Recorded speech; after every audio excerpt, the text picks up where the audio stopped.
This episode of Let's Talk Natural Medicine is proudly brought to you by Bioglan, the best time for menopause support from the start. Perimenopause is when change begins, and early support makes a difference. Bioglan Platinum Menopause Control, backed by science, provides day and night relief from 10 key symptoms of menopause. From peri to post, feel in control with Bioglan Platinum Menopause Control. Bioglan, made different, like you. Available only in pharmacies. Always read the label and follow the directions for use. Welcome back to Let's Talk Natural Medicine, brought to you by the Australian Traditional Medicine Society. I'm your host, Natlaie Hume, and today we're talking about eating for happiness. Did you know that certain foods can have a powerful effect on our mood, from increasing serotonin to stabilizing our blood sugar levels? And the right food can lift our spirits naturally. Our guest today is Dr. Marc Cohen, and Marc guides us through the best foods to support mental well-being. Thank you for joining us today, Marc. Oh, thank you, Natlaie. It's great to be with you.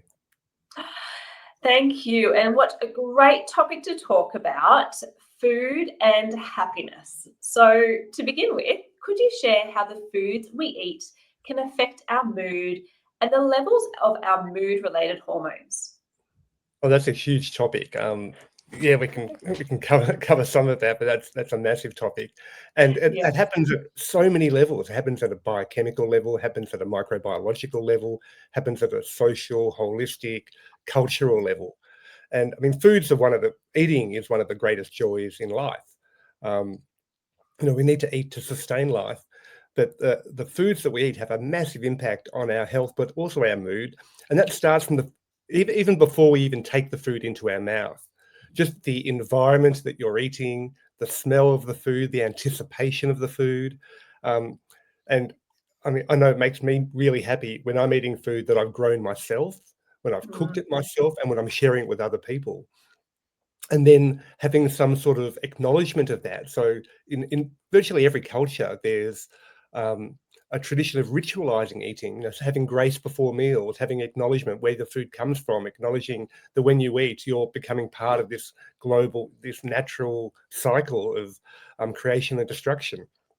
So just all the circumstances around how we eat will determine how happy our food makes us, and also how well we digest. And then as soon as the food hits our mouth, the flavor profile of food is related to making us feel good. So often the sweet flavor is associated with, making people feel good and happy, but it's the combination of sweet, salty, spicy, sour, bitter, and umami that really spark our taste buds and our metabolism. So having that combination, having a broad flavor profile, and the mouthfeel of food also makes us happy. So having the crunch and the bite and the soft palate feel and the smoothie creamy feelings and the long palate and the aftertaste all have a huge impact on how happy we are eating. And very often the flavors of foods are related to a group of chemicals called the flavonoids. So the flavonoids are part of the polyphenol group of foods or of chemicals. And polyphenols are chemicals that plants release to protect themselves against the elements and pathogens. It's sort of like the plant's immune system. The secondary metabolites in plants are very often polyphenols. And the flavonoid group of polyphenols contain a lot of flavor. So that flavor profile really does have an effect on our mood and our enjoyment of the food. But those polyphenols feed our microbiome.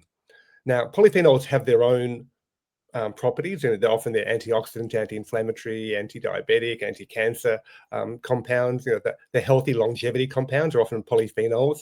And often we think of polyphenols as being very high in all the really luxury, high cost, the expensive elite foods. So things like red wine and coffee and chocolate and green tea, honey, olive oil, berries. So all those foods are known for their health properties and longevity properties are also very high in polyphenols. So, and often when you drink a red wine, you feel that you get the berry, chocolatey flavors. And recently I've been making oxymals, which are a combination of vinegar and honey. And honey is naturally high in polyphenols and that sweet flavor. Vinegar is also very high in polyphenols, and we make green tea vinegar. So green tea is already high in polyphenols, and then it gets amplified through the fermentation process. And then that combination of sweet and sour, and then if you've got herbs in it, the bitter, floral flavors as well, makes it very, very complex. So having that whole combination of the the vinegar will bite your palate, the honey will soothe your palate, you get the floral flavors and the leafy flavors, and you get the mushroom flavors at the end, have this very prolonged stimulation of our flavor profile. Very often, traditionally, oxymals were used by Hippocrates as the basis of medicine. And when he said, "Let food be thy medicine and medicine be thy food," he was talking about vinegar and honey, which are both preservatives, they're both foods, they're both medicines, and they're both carriers for other properties. And they happen to be very high in these polyphenol compounds. And these polyphenol compounds also influence our microbiome. And we know that most of the serotonin in our body is created in our gut. And when your gut is happy, when you've got a good, full gut, they say a way to a man's mind is through his stomach, but a way to happiness, a way to your happiness is through your stomach. Because if your stomach and your microbiome are happy, you're going to be happy. And very often chemicals in our foods they're good for us, but they're actually good for us because they're good for our microbiome. And there's a lot of herbs. For example, turmeric is one that's been very well documented to have really positive health effects, anti-inflammatory effects, anti-diabetic, and cholesterol, and all these great health effects. And we know that when you combine turmeric with black pepper, for example, it becomes more bioavailable. But we also know that turmeric actually doesn't need to be absorbed into the bloodstream to have a positive effect, because it has an effect on our microbiome, and it enhances our good bacteria, which then multiply, and they grow out and fill up the niches for the bad bacteria. And once you've got a healthy microbiome, you're producing serotonin, you're having ease of digestion, and all these happy hormones and happy chemicals get flooded into your body, and it makes you feel good. So there's multiple dimensions on how our eating actually enhances our health. And I encourage people to explore the different flavors. And in Chinese medicine, they talk about balancing the 5 flavors of sweet, salty, spicy, sour, and bitter. And very often people avoid bitter, and often people think sweet is good and bitter is bad generally, but that's not true. In fact, if you have sweet cravings, it often means you're deficient of bitter. And in the modern world, people crave bitter, and they don't realize it. Most people get their bitter from coffee and chocolate, not from herbs, where traditionally our bitter flavors would come from. And it's in a lot of cuisines, a lot of cultures, it's very common to have an aperitif before a meal, which is having some bitters before a meal, and that would open up your palate. So then, if you open up the palate, you enjoy your food more, because you're getting more flavors out of your food. So you tend to get the better mouthfeel and better flavors. So that makes you tend to eat less and enjoy your food more. The bitter flavor also helps stimulate the liver, and so does the sour flavor. So having an antipasto before a meal with some vinegar on it, and having some bitter herbs and some rocket, and a salad at the start of a meal, or having a digestive or aperitif before a meal with bitters and a bit of sour into it, that actually will prime your liver for digestion. And we also know that vinegar helps stop blood sugar spikes. So by having just that aperitif before a meal, you end up enjoying your food more because your palate's been opened.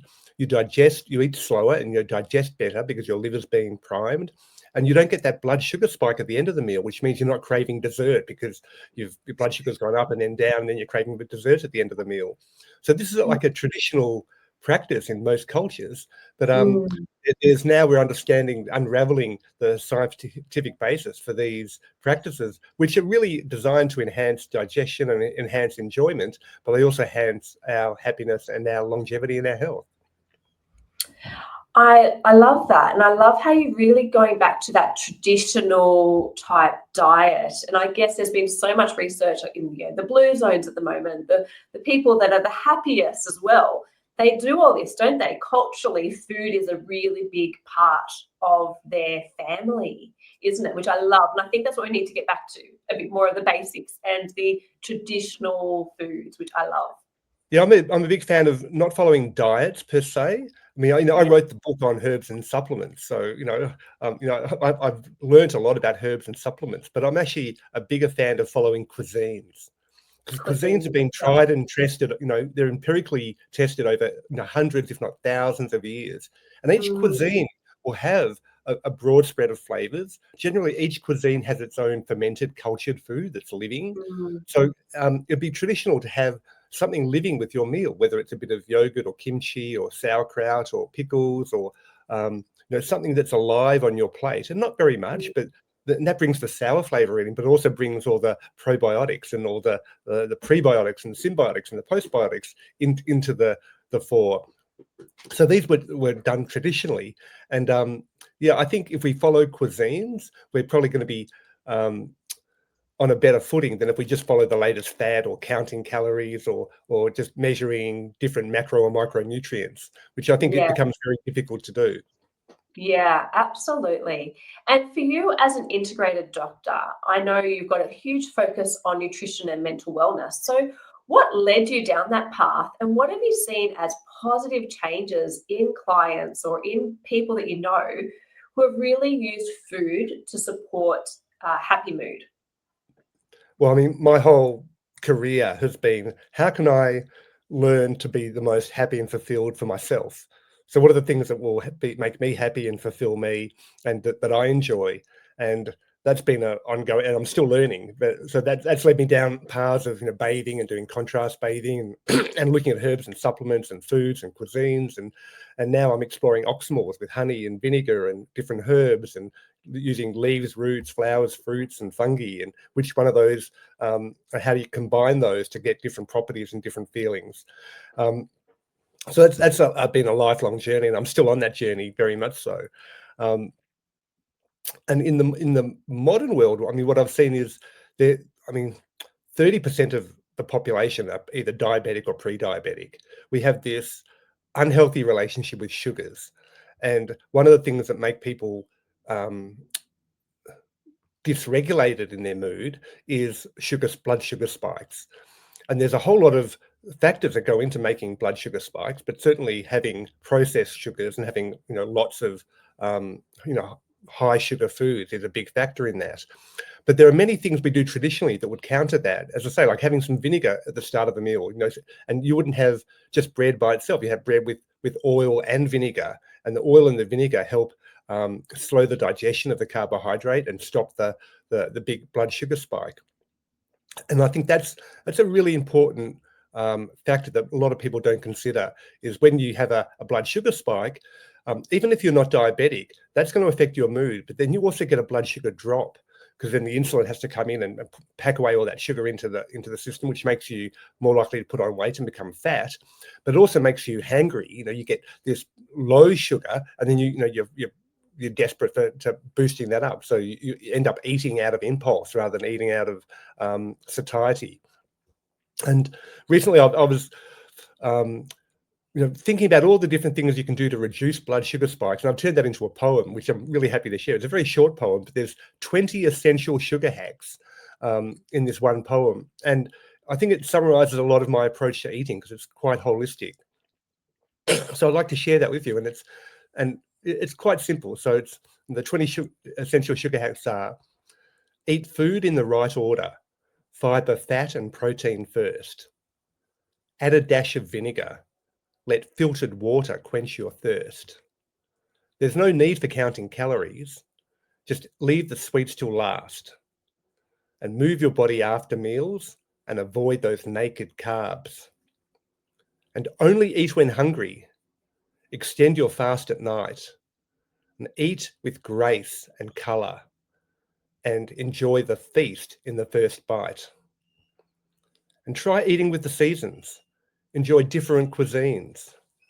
and eat all the different parts of plants, fungi, roots, flowers, fruits, and greens.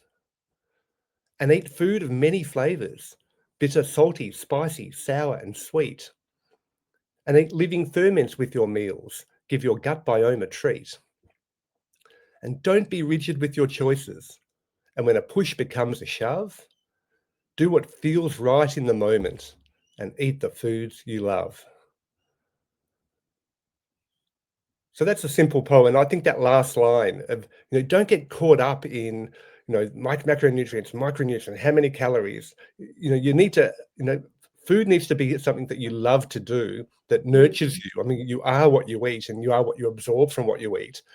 And the environment around how we eat. So, shoving food down, standing over the sink or eating in the car, in a drive-through is a much different experience than having growing food, going to the garden, picking something, then preparing the food, and then sharing it with loved ones. They're totally different experiences and have a massive different impact on your mood, your longevity, your health, and all those happy hormones that get released. So I think the environment of how we eat and why we eat is just as important as what we eat. And very often people don't eat because they're hungry. They eat because of social reasons or boredom or frustration or to relieve anxiety or just to comfort. So there's many, many reasons that we eat that aren't to do with nutrition.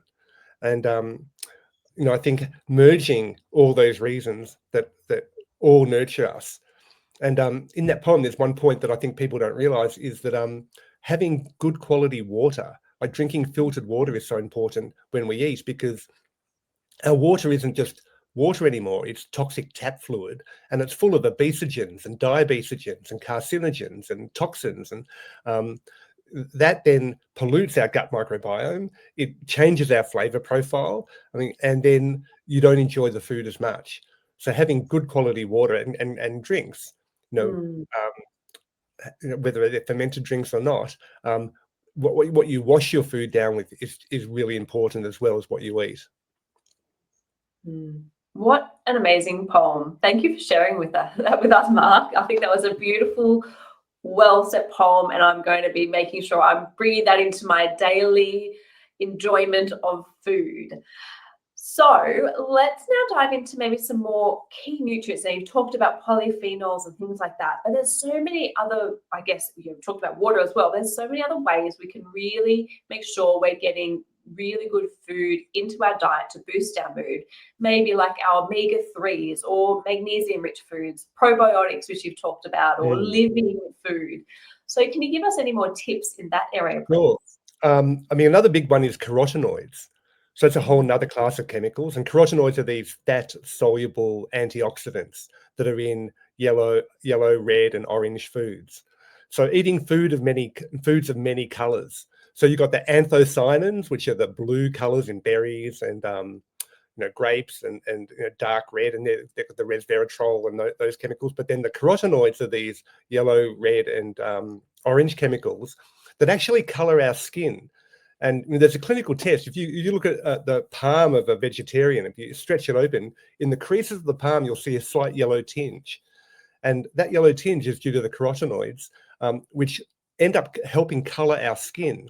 So it's normal to have a slight orange, healthy glow when you're eating lots of carotenoid-rich vegetables and fruits. And you don't see that in people that are deficient. So they often look pale. And that tinge, in that orange tinge of our color. So our skin's made up of three main pigments. It's the melanin, which is the brown pigment. It's hemoglobin, which is flowing through the blood, which is the red pigment, and the carotenoids, which is the sort of yellow-orange pigment. And that combination determines our skin color.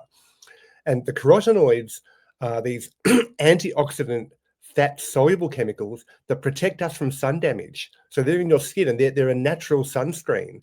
They also protect your skin from aging, and they protect your organs. So these are very important antioxidant chemicals that you really only get from eating. You can get them from vitamins, although there's a whole big controversy there, because when they gave people beta carotene in a synthetic form in vitamins, it actually increased cancers, lung cancers, etc. So, but it's never been shown to be dangerous when you take it from food. So having foods of many colors, so having, the red, orange, and yellow foods with the carotenoids, having the blue foods of berries and things which has the anthocyanins in them, and having foods of quite complex flavors, which has all the flavonoids in them, are all just good ways to balance your chemical input.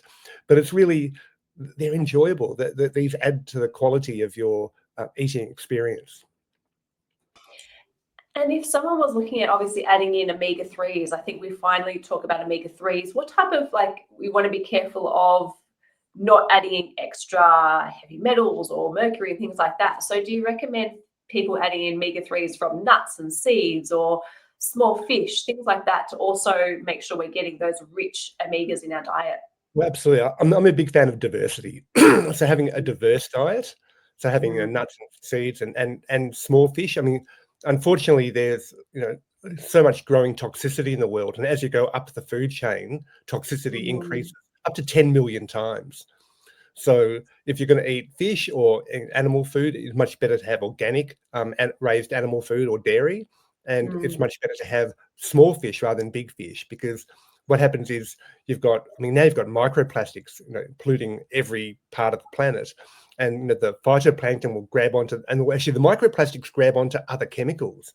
So all these persistent organic pollutants and PCPs and dioxins and things, so that the microplastics grab the chemicals, the phytoplankton grab the microplastics, the zooplankton eat the phytoplankton and concentrate that, then the little shrimp eat the zooplankton, then the little fish eat the shrimp, and then the bigger fish eat the little fish. And as you go up the food chain each time, you get an amplification, a magnification of the toxicity.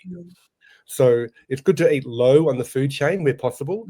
And if you're going to eat animal products, because animals concentrate toxicity, it's much more important to eat, say, for example, organic eggs and organic dairy, which have higher omega-3 content, but much less toxicity than if you're having highly processed or caged eggs or caged dairy. So that's actually a really big factor. But having a diverse diet will ensure that you've got, a whole range of nutrients, and also eating with the seasons, which means your food's going to be more, seasonal, which means it's going to have more nutrient density because it won't have been stored for as long. And when it's the height of ripeness. And ideally, you should be eating what it's really fun and makes you happy to eat something that you've grown yourself. And even if it's just a little bit of parsley from the garden, or some sort of herb, and you can grow herbs on your kitchen shelf or on your balcony. It's not hard to grow some herb, but having part of that cycle of being part of that cycle of nature, where you grow something and you consume it, and then you're also feeding the plants. I'm a big fan of Tulsi, holy basil, and it's one of the it's a great herb. I mean, in India they call it the incomparable one. No other herb compares to the health benefits of Tulsi. But so it's a form of basil, but you can have it as a tea. You can add it to salads or to curries or to other foods.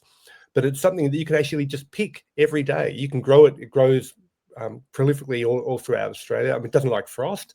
But you can just pick a few leaves, and the plant will grow, and it'll feed you, and it'll keep growing. And you can take cuttings and give it to other people. The other thing I'm a really big fan of is fermented foods, and encouraging people to make their own sauerkraut, to make their own kimchi, to make their own kefir and kombucha. And I've got a company now that we're extremely alive, where we make kombucha vinegar. But you can do that at home. All you need to do is make kombucha, and a lot of people who've made kombucha have done it inadvertently, where they've made kombucha and they've ignored it. They've gone away on holidays, or they haven't attended to it, and it's turned to vinegar, and they think, oh, that's all sour, it's all gone off. Well, it hasn't. It's actually becomes a very rich vinegar full of polyphenols. We actually did research on kombucha vinegar, actually on kombucha, and we found that the kombucha has 2.5 times the polyphenol content of the green tea that we started with. So that fermentation process, where you get the yeast that turns the sugars into organic alcohol, and then you get the bacteria that takes the organic alcohols and turns that into organic acids. That process magnifies the polyphenol content. So that fermentation process, it's a natural way of preserving food, because vinegar is a preservative, but it's also a way of amplifying the nutrient density of foods. And before we had refrigeration, Fermentation was everyone was doing fermentation. And in fact, most of our modern day foods are fermented. So if you think of, bread and cheese and wine and beer and tea and coffee and chocolate, they're all fermented foods, but they're dead ferments. So you're not eating the living organisms with it. So, I think it's really good to bring the fermentation back into your home at least some level and having something that's alive. And whether that's, making kombucha super easy at home. Basically, if you can make a cup of tea, you can make kombucha. You make a sweet tea, you put a SCOBY in it, and you leave it in a warm place, and it'll ferment for you. But sauerkraut and kimchi, and there's all these other fermented foods, yogurt, kefir, that it's very easy to make at home, and that amplifies and magnifies the nutrient density of your food. Amazing. You're making me hungry now, Mark. Talking about all these amazing foods, spices as well, teas. It's just been amazing to have you on the podcast today. And thank you so much for sharing all these valuable insights using food to boost our mood and our happy hormones. It's been a pleasure having you on the show today. Oh, thank you, Natlalie. I mean, we could keep talking. Spices are a whole other thing where spices help enhance flavors, but also have antioxidant properties. But this is a great topic. I love exploring that with you. And thanks for the opportunity. And thank you to our listeners for tuning into this episode of Let's Talk Natural Medicine.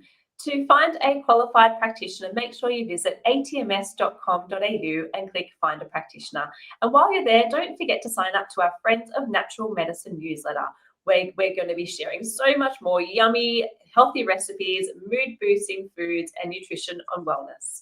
So let's wrap up with some quick wins for eating for happiness, including a variety of colourful foods. Make sure we're including bitter foods in our diets and meals. Don't forget that bitter foods. We go to bitter before sweet. I think that was what Mark was saying. And enjoy live foods like your kombuchas, your yogurts, your fermented things like sauerkraut and kimchi. And that's going to really be important to support our gut health. Until next time, take care and stay naturally well. Join us again by following us for more uplifting discussions on natural medicine and holistic wellbeing. And if today left you inspired, share the love with a 5-star review. It helps others on their wellness journey find us too.